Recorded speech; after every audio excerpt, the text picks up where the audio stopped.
dan kita hidup dalam kebahagiaan, dan jauhkanlah dari kami segala keburukan bila itu terjadi. Inilah jalan kami, karena agama telah kami rasakan, dan kami membaca firman Pencipta kami untuk mengagumkannya.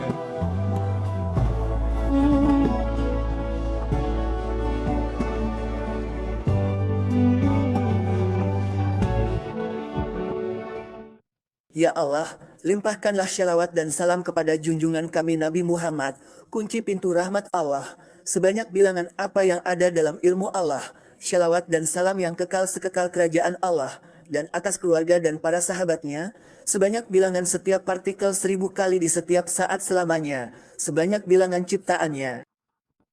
Seberat arsy, tinta firman-Nya. Allah, ampuni aku, kasihani, terima tobatku. Ampuni aku, ampuni, terima tobatku. Ampuni, rahmati, terima. Ampuni aku, ampuni, rahmati, terima taubatku. Ampuni aku, ampuni, rahmati, terima. Ampuni, ampuni, rahmati, terima. Ampuni, rahmati, terima. Ampuni, rahmati. Ampuni, rahmati, terima. Ampuni, terima tobatku. Ampuni aku.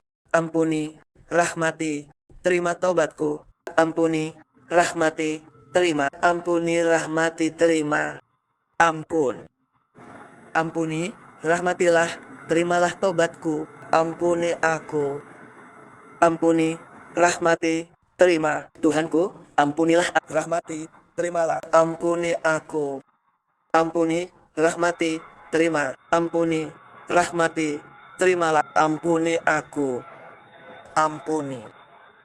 Tuhanku, ampunilah, rahmati, terima taubatku. Ampuni, terima tobatku. Ampuni aku. Ampuni aku. Ampunilah, rahmatilah, terimalah. Ampuni, rahmatilah, terimalah. Ampuni, rahmati, terima. Ampuni, rahmati, terima. Ampuni, rahmati, terima. Rahmatilah aku dan terimalah tobatku. Ampunilah, rahmatilah, terimalah. Ampuni, rahmati, terima. Ampuni aku. Kasihani, terima tobatku. Ampuni aku. Ampuni, rahmati, terima. Ampuni aku.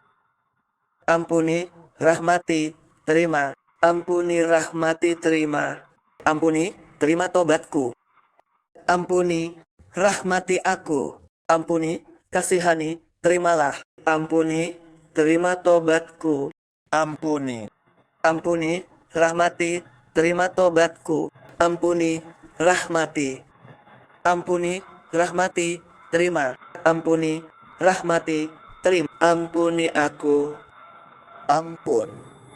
Tuhan, ampuni, rahmati, terima tobatku. Ampuni, rahmati, terima. Ampuni, rahmati, terimalah. Ampuni, rahmati, terima. Ampuni, rahmati, terima. Ampuni, rahmati, terima. Ampuni aku. Ampuni, rahmati aku. Ampuni, rahmati, terima. Ampuni, rahmati.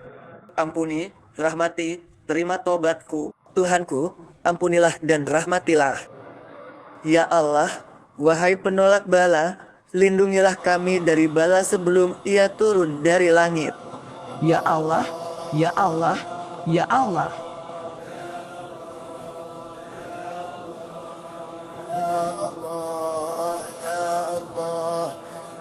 Ya Allah, ya Allah, wahai penolak bala, lindungilah kami dari bala sebelum ia turun dari langit. Ya Allah, ya Allah, ya Allah. Ya Allah, ya Allah, ya Allah. Ya Allah, wahai yang maha mencukupkan dari bala, lindungilah kami dari bala sebelum ia turun dari langit. Ya Allah, ya Allah, ya Allah. Ya Allah, ya Allah, ya Allah, ya Allah.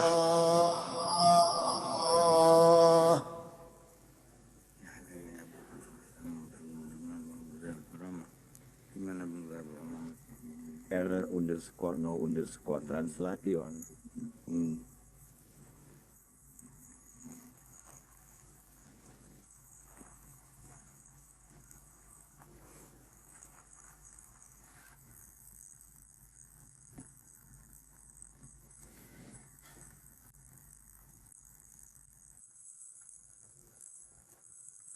Ya Allah, shalawat salam atas Nabi keluarga sahabat.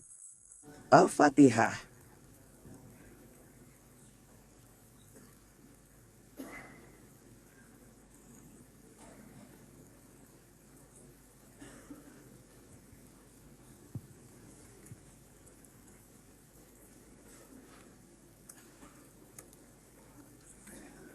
Bismillah Maha Pengasih Penyayang, puji bagi Allah, salawat salam untuk Muhammad, keluarga, sahabat, yang bersambung sanadnya hingga Imam Sayyidina Abdul Wahab As-Syirani dalam kitab Kashful Ghummah, hingga beliau berkata, beliau Shallallahu alaihi wasallam bersabda, tidak ada Farah maupun Atirah, dan Farah adalah anak pertama ternak yang mereka sembelih untuk berhala-berhala mereka, dan Atirah adalah sembelihan yang mereka lakukan di bulan Rajab.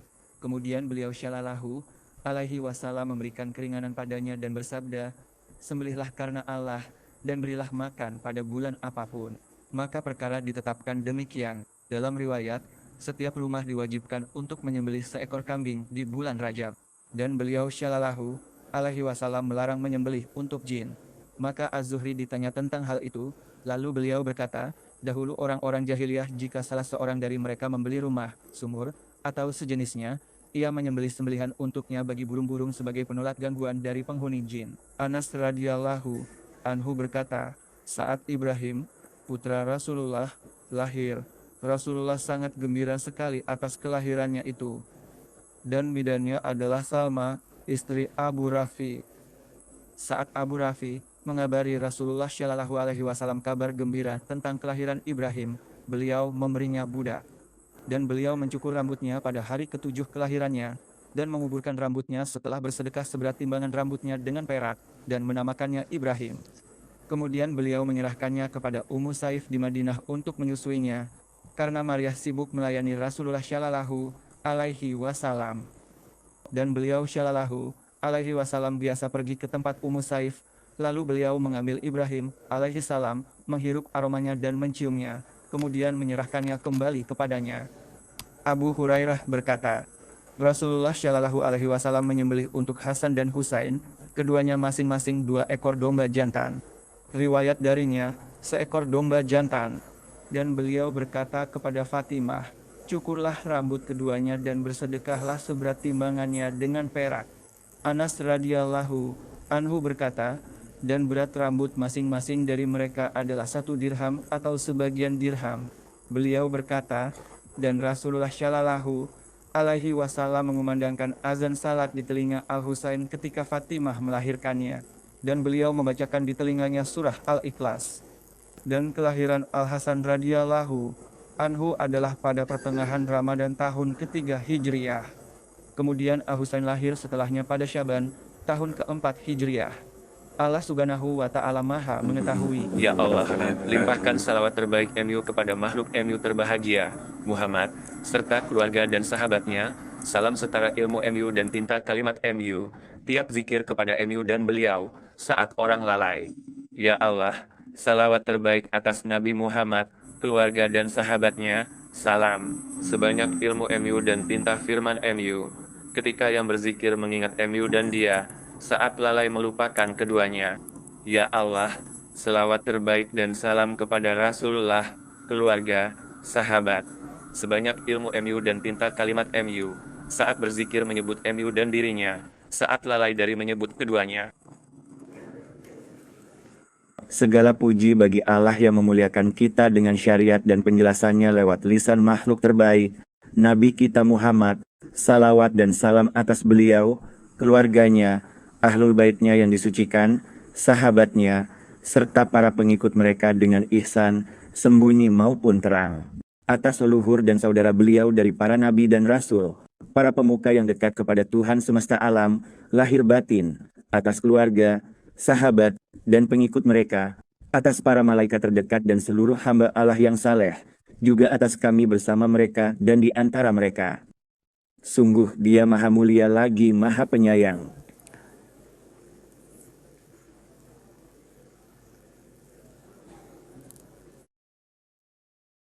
Syekh melanjutkan penjelasannya mengenai hal-hal yang berkaitan dengan akikah dan hal-hal yang mengikutinya. Dan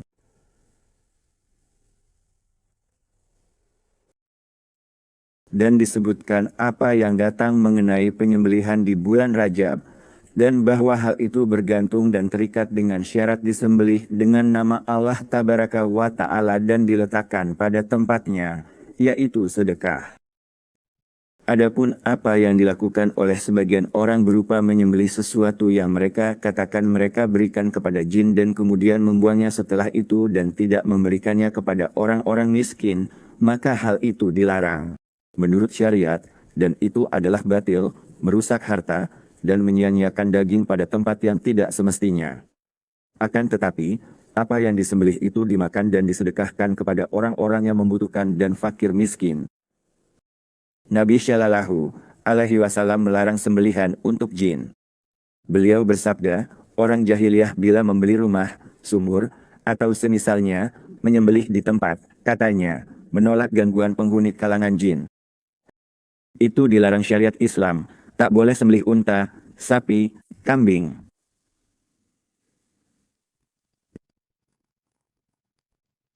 Kecuali untuk memberi makan, demi makanan orang-orang, baik itu makanan bagi yang menyembelih, makanan bagi keluarganya, makanan bagi kerabatnya dan untuk menyambung silaturahmi, sedekah, memuliakan tamu, dan tujuan-tujuan lain yang benar dalam syariat yang terjaga.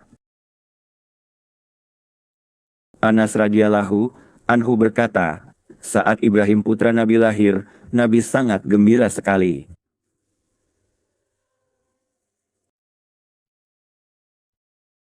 Al-Qasim wafat saat kecil, karenanya Nabi berkunyah Abul Qasim. Abdullah At-Taib At-Tahir juga wafat ketika masih kecil. Dan tinggallah keempat putrinya, Sayyidah Zainab, Sayyidah Ruqayyah, Sayyidah Ummu Kulsum, dan Sayyidah Fatimah As-Zahra. Kemudian, dalam hidup beliau, Zainab, Ruqayyah, dan Ummu Kulsum wafat, tersisa Fatimah, radhiyallahu anha anhuna, lalu ia wafat 6 bulan setelahnya, yaitu antara usia 28 dan 29 tahun, radhiyallahu ta'ala anha. Ia berkata, bidan kelahiran Ibrahim putra Nabi Shallallahu Alaihi Wasallam Salma, istri Abu Rafi. Ketika Abu Rafi menyampaikan kabar gembira kepada Rasulullah Shallallahu Alaihi Wasallam tentang kelahirannya, dan ketika Abu Rafi mengabarkan lagi kepada beliau, saat lahir Ibrahim, diberinya budak. Karena kabar gembira yang dibawanya, di situ ada pelajaran. Siapapun yang diberi kabar tentang sesuatu yang ia sukai, hendaknya membalas pembawanya dan memberinya hadiah yang pantas. Dan Abu Rafi, ketika dia memberi kabar gembira kepada Nabi Shallallahu Alaihi Wasallam bahwa telah lahir baginya seorang putra dari budak wanitanya, Maryah Al-Qibtiyah, yaitu Ibrahim, beliau memberinya seorang budak sebagai miliknya. Rambut dicukur hari ke-7. Dan telah kita bahas sebelumnya bahwa inilah akikah, yaitu menghilangkan rambut bayi yang ia bawa sejak lahir, itulah akikahnya. Dan disembelih juga pada hari itu, dan rambutnya dikuburkan setelah disedekahkan seberat perak. Apa yang keluar dari tubuh manusia, rambut, kuku, dan sejenisnya, hendaknya dikubur. Dan jika dia menguburkannya di tempat yang baik, seperti di tempat orang-orang saleh dimakamkan dan sebagainya, maka itu lebih utama. Ia pun mengubur apa yang keluar dari bagian tubuhnya, itu tanda kemuliaan. Sungguh, telah kami muliakan seluruh Bani Adam. Maka tidak sepantasnya membuangnya di tempat sampah atau di selokan, Tetapi apapun yang keluar dari anak Adam berupa rambut, kuku, dan sebagainya, hendaknya diperhatikan dengan menguburkannya di tempat yang baik. Dia berkata, beliau menguburkan rambutnya, yaitu rambut putranya Ibrahim, setelah bersedekah seberat perak, dan menamainya Ibrahim. Kemudian Sayyidina Jibril memberinya julukan Abu Ibrahim. Kemudian beliau menyerahkannya kepada Ummu Saif untuk disusui di Madinah, karena Maria sibuk melayani Rasulullah Shallallahu Alaihi Wasallam. Menuju Ummu Saif. Suaminya ini juga seorang penyamak kulit. Maka beliau datang dan di rumah mereka tercium bau kirap, wadah air dari kulit, dan bekas penyamakan kulit. Beliau menahan semua itu dan terkadang duduk di tengah asap sampai mereka mengeluarkan anak itu untuknya. Beliau menggendong Ibrahim, menghirupnya, menciumnya. Mencium adalah dengan menempelkan bibir dan menghirup aroma adalah dengan hidung, kemudian beliau menyerahkannya kepadanya. Rasulullah Shallallahu Alaihi Wasallam setiap hari menjenguk anak itu, mereka menyerahkannya, beliau menciumnya, menghirup baunya, mendekap, mendoakan, lalu mengembalikannya dan pulang. Sungguh mulia pendidikannya sekali. Abu Hurairah, Rasulullah menyembelih untuk Hasan Husain, masing-masing 2 domba. Seekor domba tiap orang.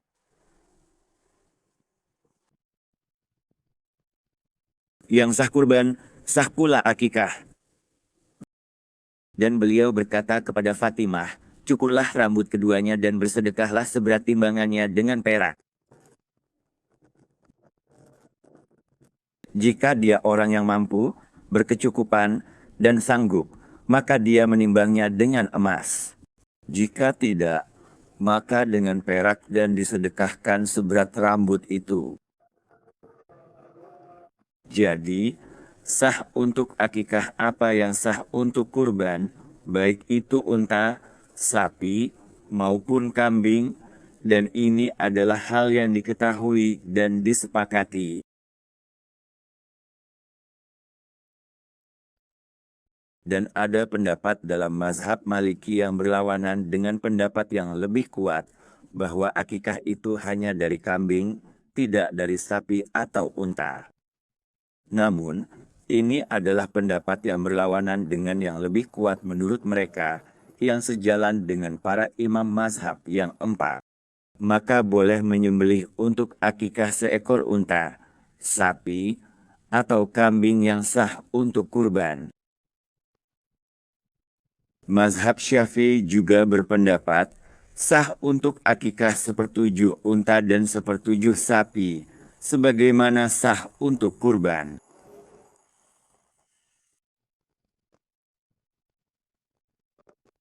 Mazhab Maliki dan Hanbali menetapkan, akikah hanya sah dengan unta utuh, sapi utuh, atau kambing utuh. 1/7 unta atau sapi tidak dianggap akikah. Jika menyembelih, lakukan akikah lengkap, unta, sapi, atau kambing. Demikian pula menurut mazhab Maliki dan Hanbali, tidak cukup 1/7 sapi atau 1/7 unta. Untuk akikah, mazhab Syafi'i dan Hanbali juga berkata disunahkan untuk mengakikahi anak laki-laki dengan 2 ekor kambing dan anak perempuan dengan 1 kambing. Maka boleh mengakikahi anak laki-laki dengan 1 kambing, sebagaimana diriwayatkan bahwa beliau Shallallahu Alaihi Wasallam mengakikahi Hasan dan Husain masing-masing dengan 1 domba jantan.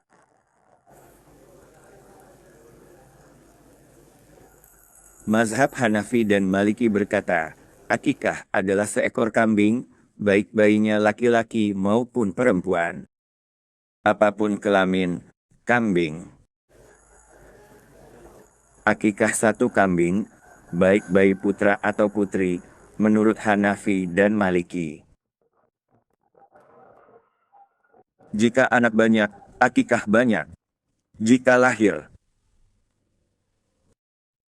kembar, lahir kembar, maka akikahnya 2, ia membuatkan 2 akikah untuk mereka. maka tidak cukup satu kambing untuk 2 anak. Jika lahir anak kembar, harus dengan 2 ekor kambing. Mencukupi keduanya. Menurut Syafi'i, 70 pada sapi atau pada unta. Dan disunahkan juga untuk mengucapkan saat menyembelih hewan akikah apa yang diucapkan saat kurban, yaitu tasmiyah dan, Ya Allah, ini untuk MU dan kepada MU, dan ini adalah akikah si fulan. Diriwayatkan Nabi Shallallahu Alaihi Wasallam bersabda saat akikah Hasan dan Husain, Bismillah, Allahu Akbar. Ya Allah, untuk MU, ini adalah akikah untuk si fulan. Mencukur rambut juga disunahkan pada hari akikah. Rambut bayi dicukur hari ke-7. Dan disedekahkan perak seberatnya. Bayi laki-laki atau perempuan, Maliki dan Syafi'i menilai tak beda. Dalam mencukur kepala, diriwayatkan Fatimah menimbang rambut Hasan, Husain, Zainab, Ummu Kulsum, putra-putrinya. Ia bersedekah perak seberat itu. Riwayat Malik di Al-Muwatta, bahwa beliau menimbang rambut Hasan, Husain, Zainab, dan Ummu Kulsum. Dan bersedekah perak seberat timbangannya. Sama saja. Mazhab Hanbali berkata, bayi perempuan tidak dicukur rambutnya.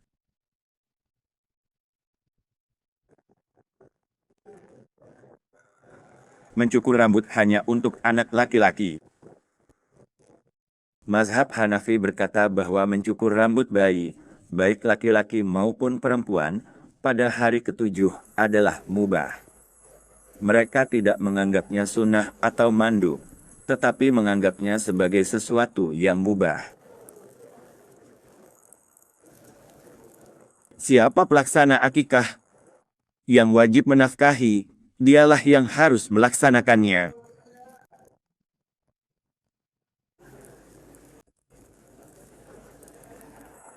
Ia membeli dari hartanya, mengakikahi bayinya dengannya. Tetapi Nabilah yang mengakikahi Hasan dan Husain, sedangkan nafkahnya menjadi tanggungan Sayyidina Ali.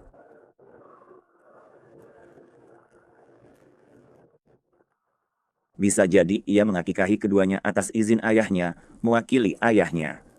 Dan beliau ayah bagi semua, Shallallahu Alaihi Wasallam. Atau karena beliau Shallallahu Alaihi Wasallam telah menanggung nafkah keduanya.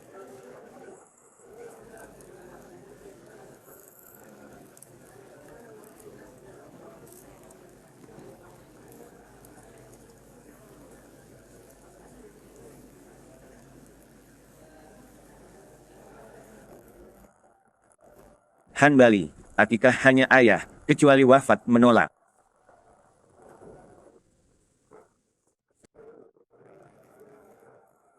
Nabi mengakikahi Husain karena lebih utama bagi mukmin.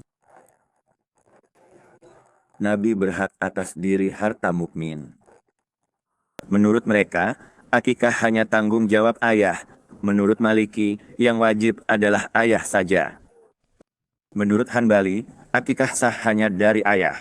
Jika selain ayah melakukannya, hukumnya mubah namun tetap tidak dihitung sebagai akikah syar'i. Nabi mengakikahi Hasan dan Husain karena lebih berhak atas mukmin.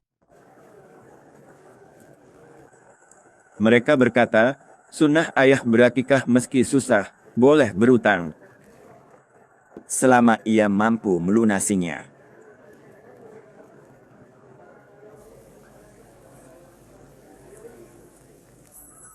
Ia berkata,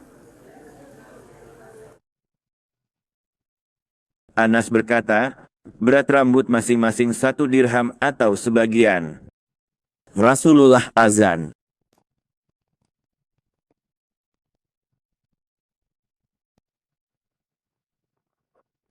Beliau mengumandangkan azan di telinga Husain ketika Fatimah melahirkannya, lalu membaca surah Al-Ikhlas di telinganya. Al-Hakim dan At-Tabrani meriwayatkan.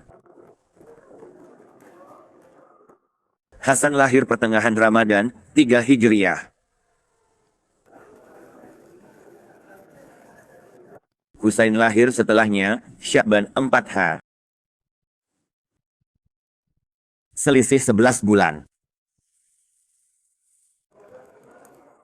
Hasan lahir pada bulan Ramadan tahun ketiga Hijriah.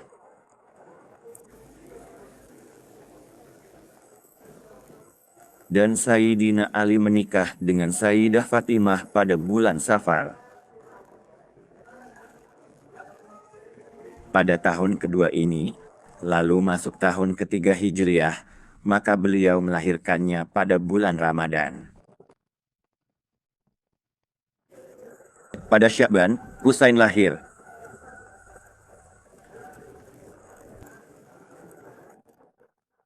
Selisih 11 bulan.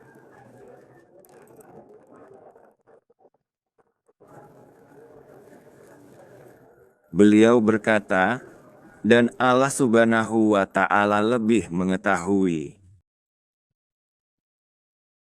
Kemudian ia melahirkan Zainab dan terakhir Ummu Kultsum yang dinikahi Sayyidina Umar demi berbesan dengan keluarga kenabian mulia.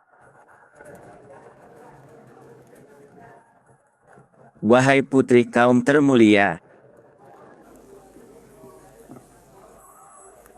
Semoga ridha Allah Tabaraka wa Ta'ala.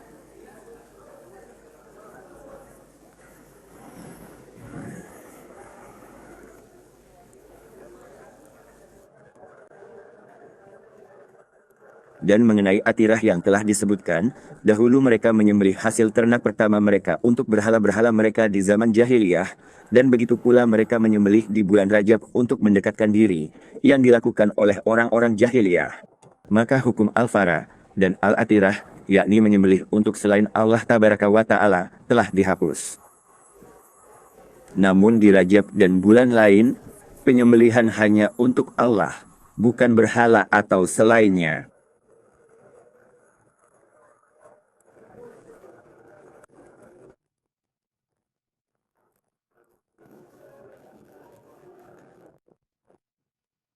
Mereka menyembelih anak pertama unta atau domba untuk berhala. Dan hal itu dilarang, dan dalam syariat datanglah kurban, udhiyah, dan akikah. Disembelih karena Allah Tabaraka wa Ta'ala. Ya.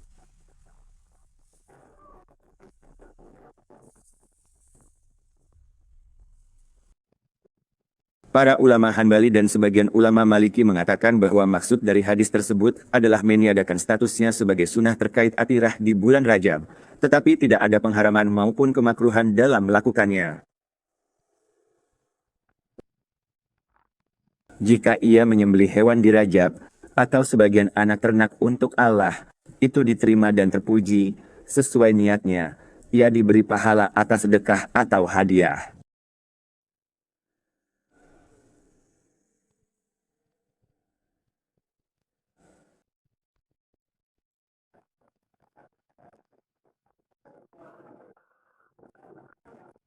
Diriwayatkan dari Al-Harits bin Amr, ia bertemu Nabi Shallallahu Alaihi Wasallam saat haji wada. Dia berkata, kulihat orang melakukan Atirah dan Farah.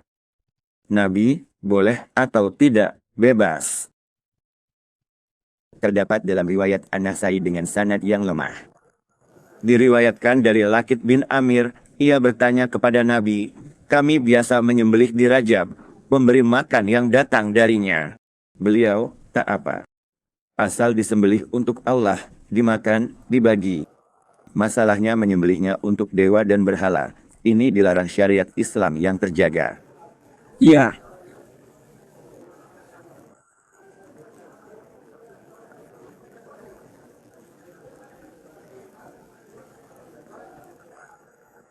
Imam An-Nawawi berkata, pendapat sahih yang benar yang ditegaskan Asy-Syafi'i, bahwa Atirah dan Farah tidak makruh, bahkan sunnah sesuai tuntunan syariat terjaga.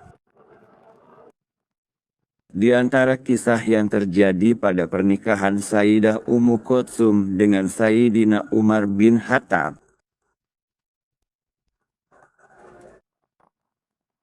saat sedang memeriksa rakyatnya, beliau keluar pada suatu malam dan melihat sebuah tenda di pinggiran kota yang tidak ada di sana pada malam sebelumnya.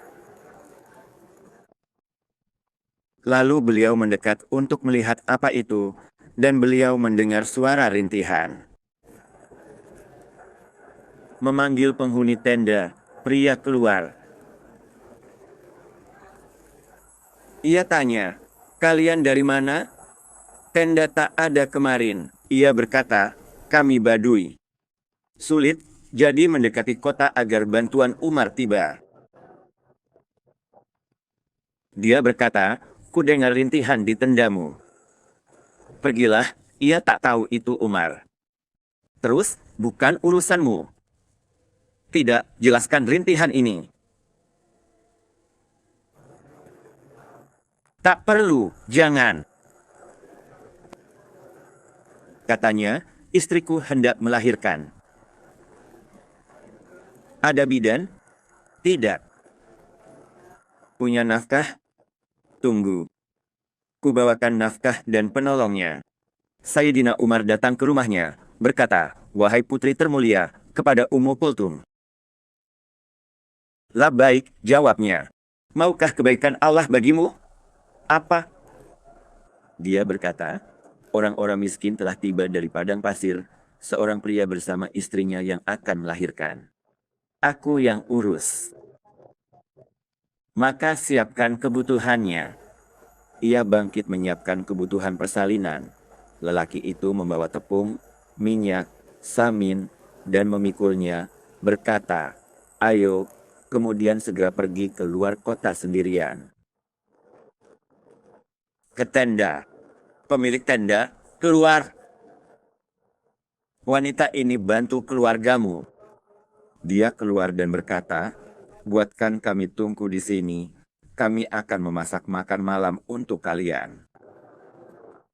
Maka ia menata batu-batu, dan Sayyidina Umar menyalakan api dan memasak.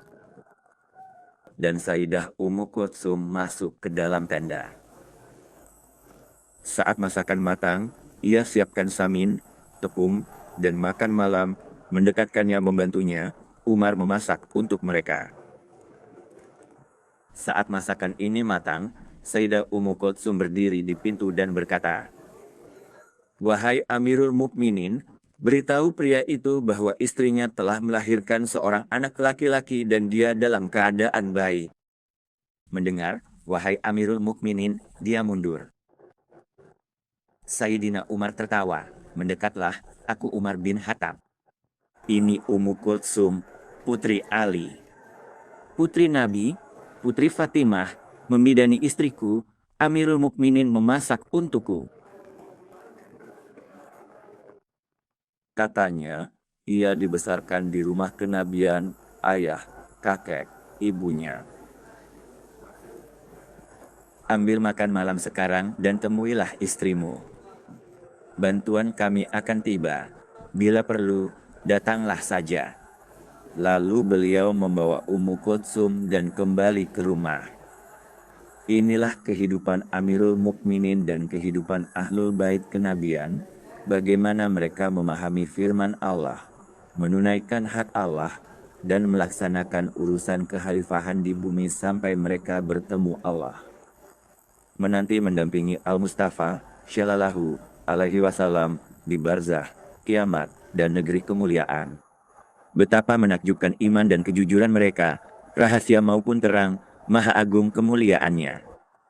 Dan betapa indahnya mereka dididik oleh pemilik akhlak yang agung dan kekasih Sang Pencipta, Shallallahu Alaihi Wasallam. Anugerahi cinta kepadanya, taatinya.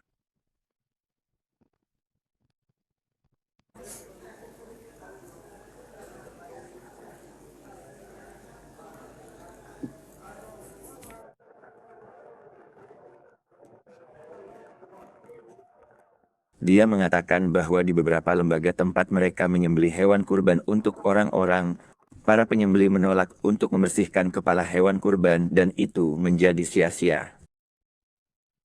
Ini termasuk menyia-nyiakan harta. Seharusnya pemilik kurban meminta mereka untuk membersihkannya. Jika ia tahu perbuatan mereka, sebaiknya ia menyembelih sendiri atau meminta yang bersedia membantunya daripada darah terbuang sia-sia. Mereka menyembelih sebagai wakil jika ditunjuk untuk menyembelih bagi mereka. Jika tidak, maka sunnahnya adalah orang yang berkurban menyaksikan hewan kurbannya. Jika ia mampu menyembelih, maka sunnahnya adalah ia menyembelihnya sendiri. Ia yang menyembelih, bukan lembaga. Namun jika tujuannya menyalurkan kepada yang lebih membutuhkan atau tujuan baik lain, boleh mewakilkan orang menyembelih atas namanya. Wakilnya menyembelih sendiri atau hadir. Jika diizinkan mewakilkan orang lain, maka wakil itu menyembelih sendiri, atau jika pemilik harta mengizinkannya untuk berkurban atas namanya atau mewakilkan kepada siapapun yang ia kehendaki. Ya Allah, beri kami mengagungkan syiar MU, benahi batin lahir kami, sucikan rahasia, terangi basirah. Amin. Hilangkan semua derita dari umat kekasih MU. Amin. Jadikan keadaan mereka terbaik, teguhkan kami di kebaikan, manfaat, berkah, lahir batin, dengan rahasia Al-Fatihah. Kepada Rasulullah. Shalawat dan Fatihah.